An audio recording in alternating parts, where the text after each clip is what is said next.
Shalom, welcome to B'nai Yeshua Synagogue, home of the Miami Beach Israel Revival. It's so wonderful to have you with us on this YATI Shabbat Video Club. It's an honor to minister the eternal word of Yahweh to you, your family, your mishpacha, and all your friends.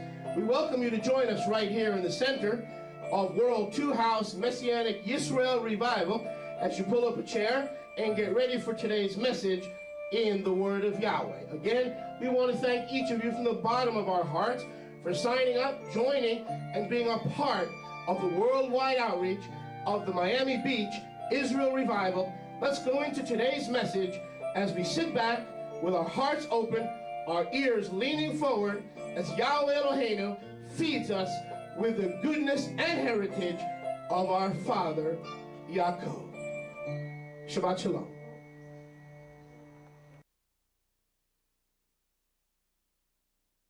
Matthew 12:31.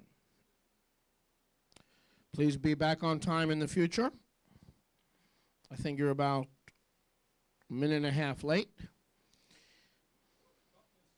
Thank you. She reminded me. Remind me after the message. Okay. How many are ready for the word of Yahweh? Matthew 12:31. Today's message, Eunichs. I'm only going to do one part, okay? Okay, because I don't have the patience to do this for 3 weeks. Plus, I'm running low on tapes. Matthew 12:31. This message I'll be preaching for a few hours.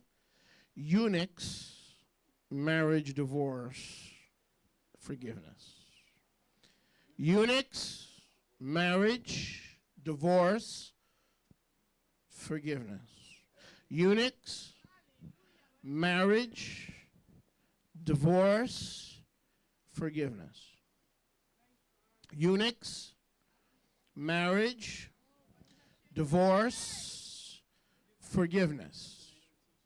What's the name of the teaching? Because of this I say unto you, all sin and blasphemy shall be forgiven men. But the blasphemy against the Ruach shall not be forgiven. Turn to your neighbor and say, all sin forgiven. You see, there's a lot of religious teachings and a lot of religious demons that teach a doctrine that is contrary to Scripture. And if we don't explain it and clarify it and pontificate on it in a proper and a voluminous venue, then what ultimately is going to happen is you're going to get caught up in this theology and you're going to feel like a slave back in Mitzrayim. Are you with me?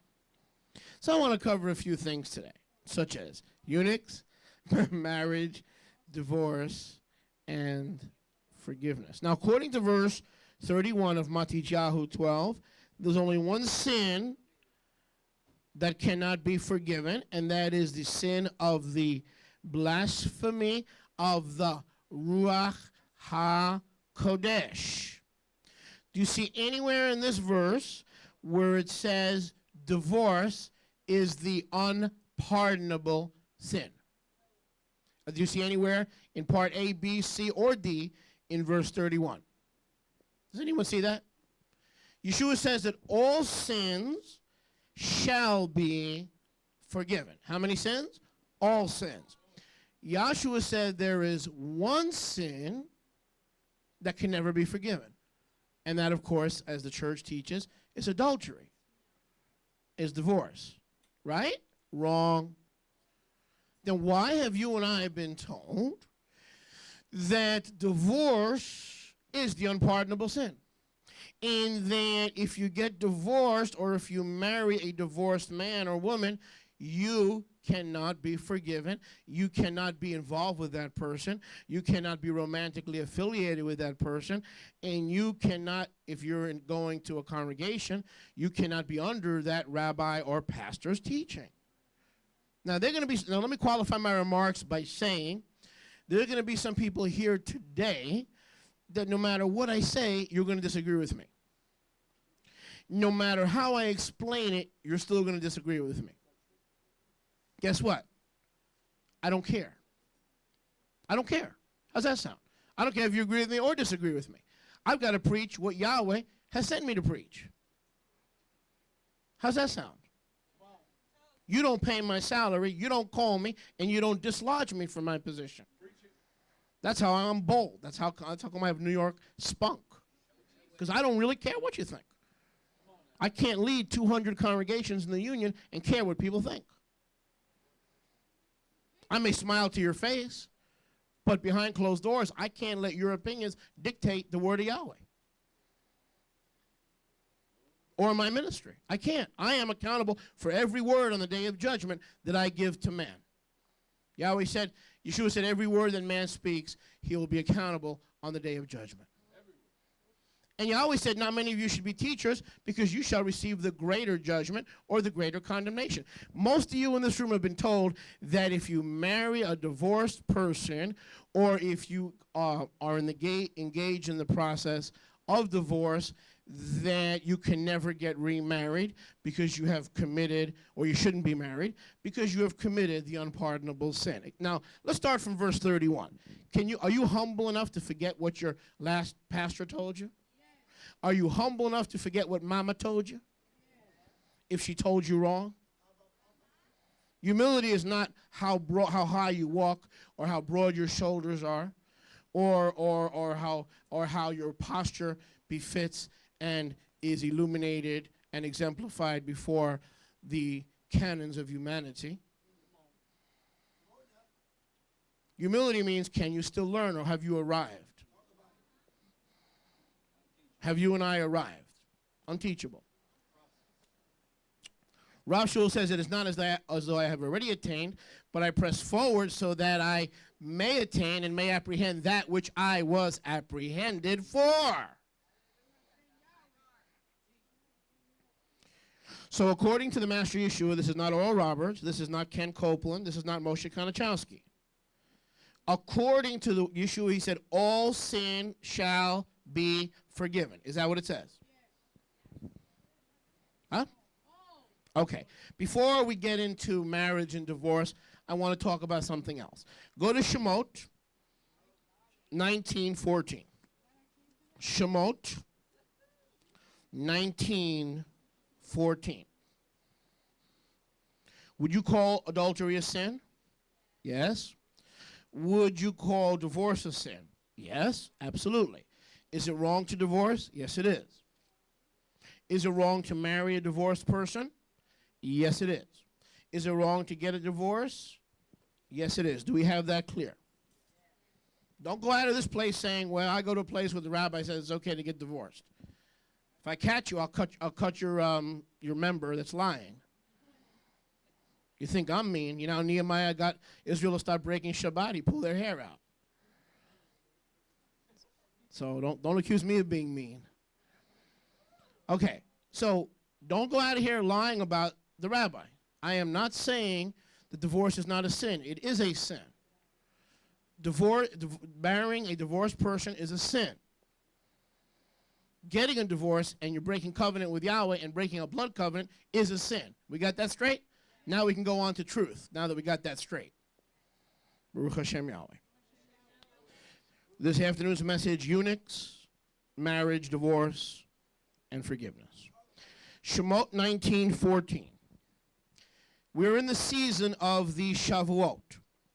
We're in the season of the giving the Matan Torah and the Matan Ruach HaKodesh. On yesterday, the Torah and the Ruach HaKodesh were both given on the same day. Correct? Both the Torah and the Ruach HaKodesh were both given on the same day. Correct?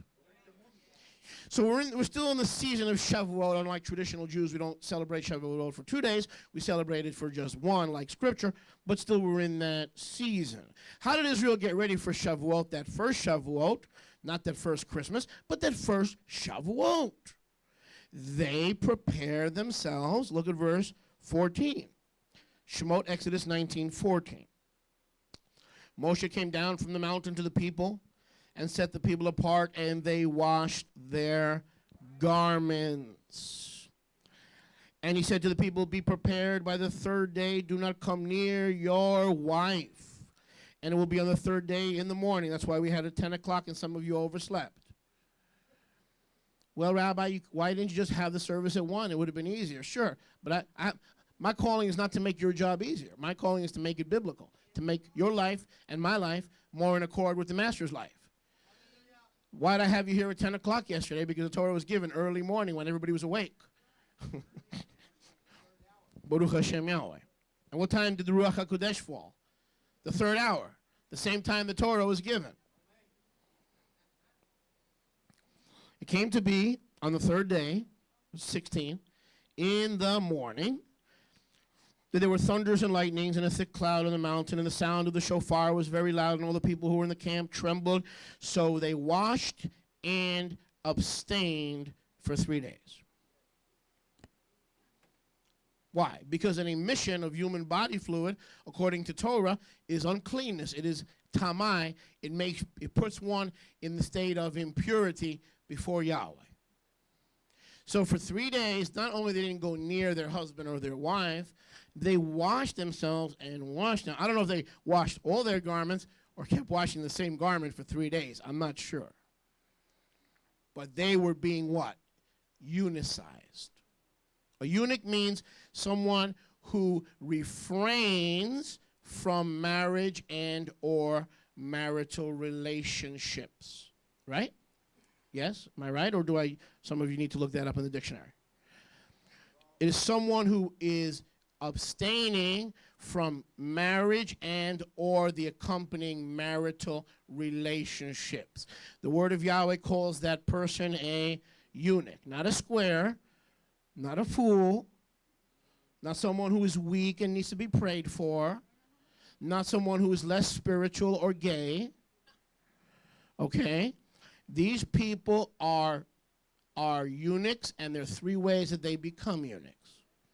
They're not to be looked down upon. They're not to be prayed for.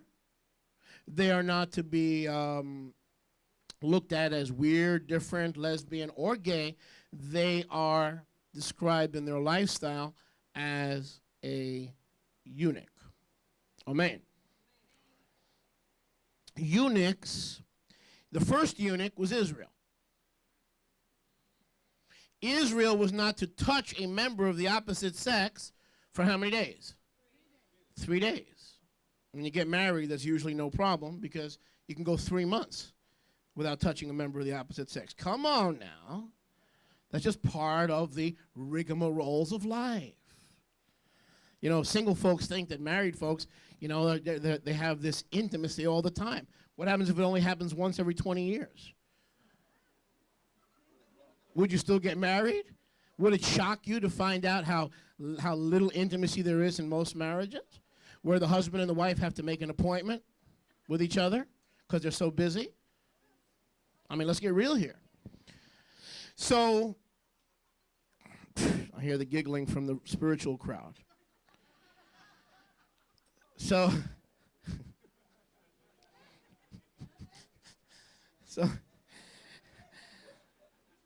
Israel, to receive Torah, became a eunuch. Would it be right to say that on the 47th day of the counting of the Omer, that no doubt Yeshua had instructed his same bride, renewed covenant Israel, to abstain from any relations and to wash themselves spiritually and set themselves apart for the coming of the promise of the Father? Yes, I believe that.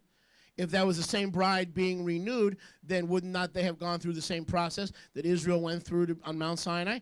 Now, they became a eunuch for a set period of time. They became a eunuch for 3 days. Now, I'm not talking about being single. I'm talking about being a eunuch. So here we have an example of eunuchs receiving both Torah and the Ruach HaKodesh. Go with me, please. And that was for Shavuot. Turn to your neighbor and say, for Shavuot. Let's try that again. For Shavuot. Matityahu 19 and 12. Matityahu 19 and 12. And I'll be honest with you, when I was single, I wanted people to feel sorry for me. I wanted the people to have sympathy for me because I felt like I was a loser. And then Satan came along and added to my feelings and told me I was a loser. And he already confirmed what I thought I knew, which wasn't true, but was not true. But he had me convinced was true. And I wasn't even a eunuch. All right? I knew it. I didn't think I was a loser. I knew I was a loser. The first girl that I ever really dated, I married. You might know her. Now, that doesn't mean I didn't have other dalliances.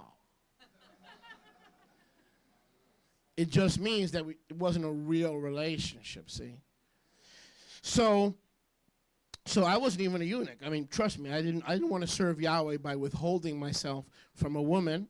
Trust me, that was not your rabbi. That never entered my mind. The other things entered my mind, but it wasn't that. Go ahead and get religious on me now. Matityahu 19:12. Matityahu 19:12. Yeshua said to them, not all can receive this word that I am about to give you, only those to whom it is given. So what I'm going to share with you about eunuchs is a tough word. It's even tough to listen to, let alone to grasp and understand. For there are eunuchs who were born from their mother's womb as eunuchs. Now what that means is there are some people who are born that way by natural inclination. There's nothing wrong with them. They're not different. They're not sick. They're not weird. They don't need to be pitied. They don't need to receive sympathy. They're born with a propensity to be a eunuch, to be single and untouched by the opposite sex. Does that make sense? Does that make sense? Now, they are great candidates in the kingdom of Yahweh, but there are some people who are born that way. So there are how many ways to become a eunuch? 3. Number 1, you are born that way, and so that could be a wonderful gift. It's an inclination not to need the intimacy and the closeness associated with marriage. I didn't want to think about it. I shouldn't even have to say marriage to the opposite sex. I shouldn't even have to say that. But in our sick society, unfortunately, either it's opposite or same. Amen. So there were eunuchs who were so born from the mother's womb. There are other eunuchs who were made eunuchs by men. This speaks of what? Castration. Well, it depends if they take you to the basement. This speaks of, I get you on your last day. Right? This speaks of forced castration. Like we as Jews underwent forced baptisms so we could save our lives, and we pretended to be Catholics, but we weren't. In the same way, men are castrated, and they're very well known in Italy. They get prepared for some of the men who are born. They get prepared for the opera. One of the ways they go through spring training is to, you know what. So they become castrated, and then they grow up, and they don't sing, Sola mia. You know, their voice, as soon as they're castrated, they're molded into this image.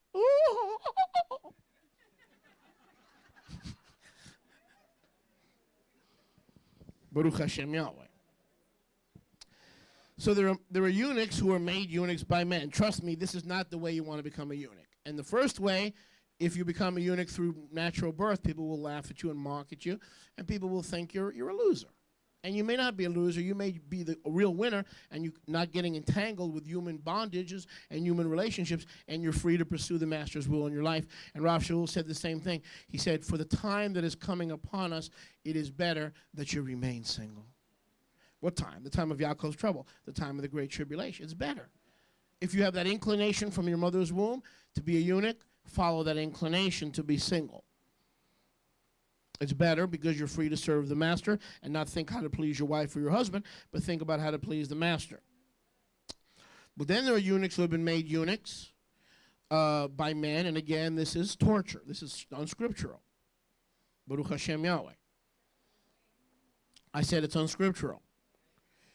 When someone grabs your genitalia and does what they do and they have no permission to do it, and even if you give them permission to do it, I mean, it's not Torah. Did you know that someone who was made a eunuch by man could not enter the congregation of Israel? Did you know that? Go with me, please, to Devarim 23. Devarim 23.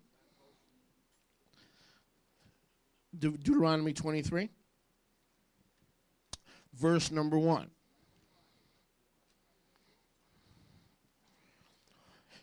No one wounded. I love the way the Torah is so diplomatic.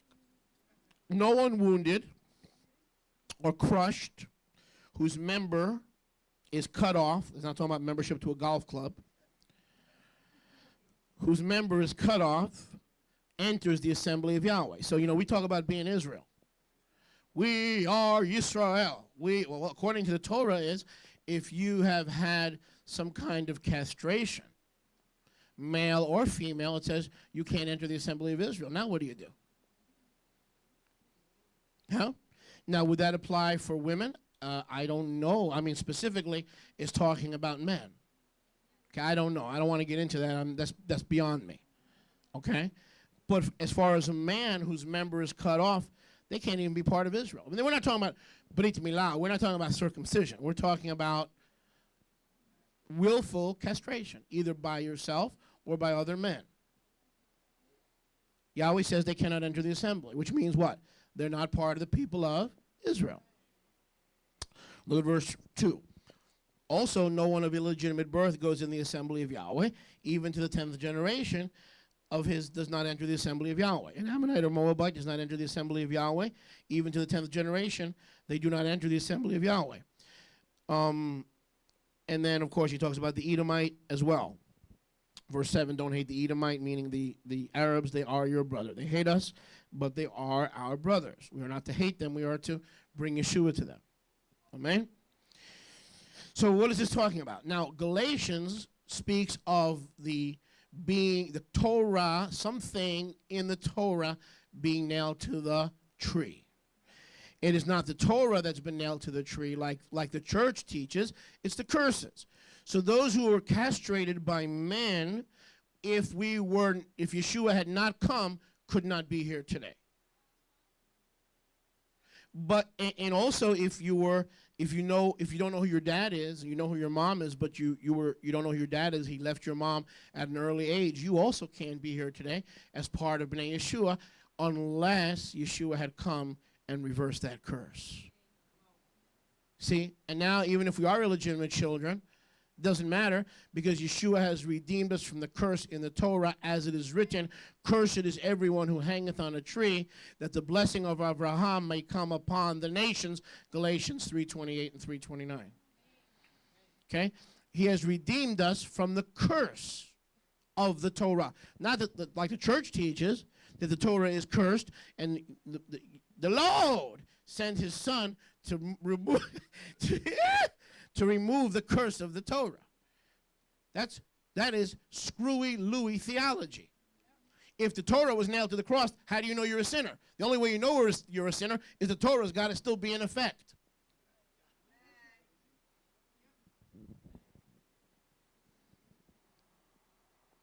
So something was nailed to the cross.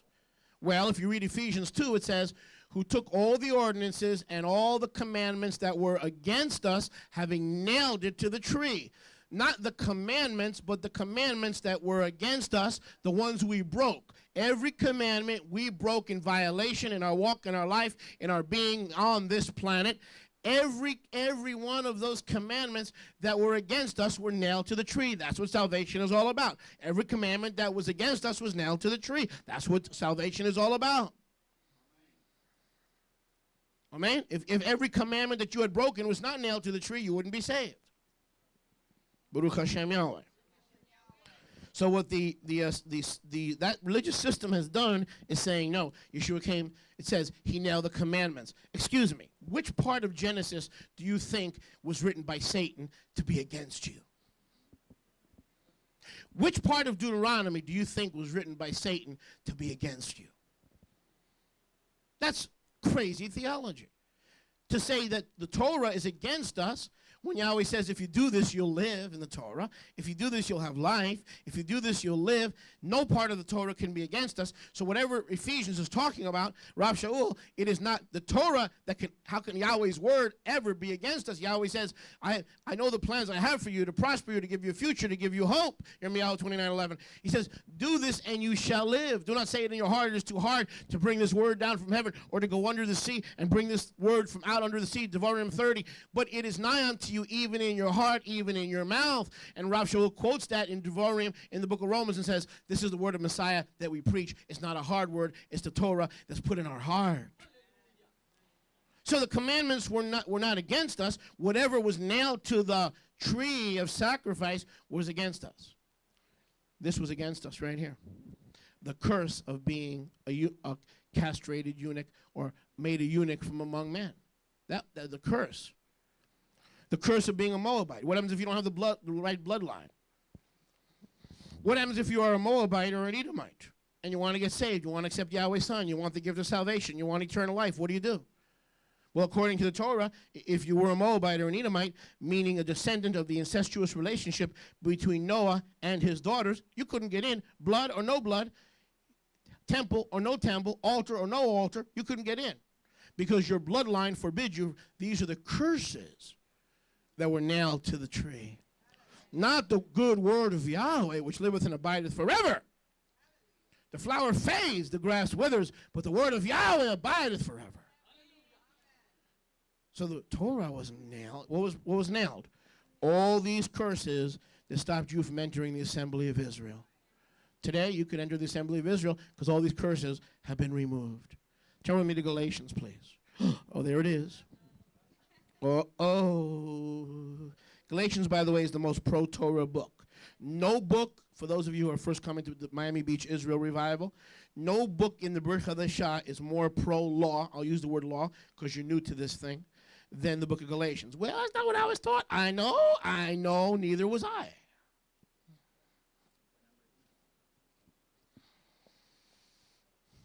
The book of Galatians is the most pro-Torah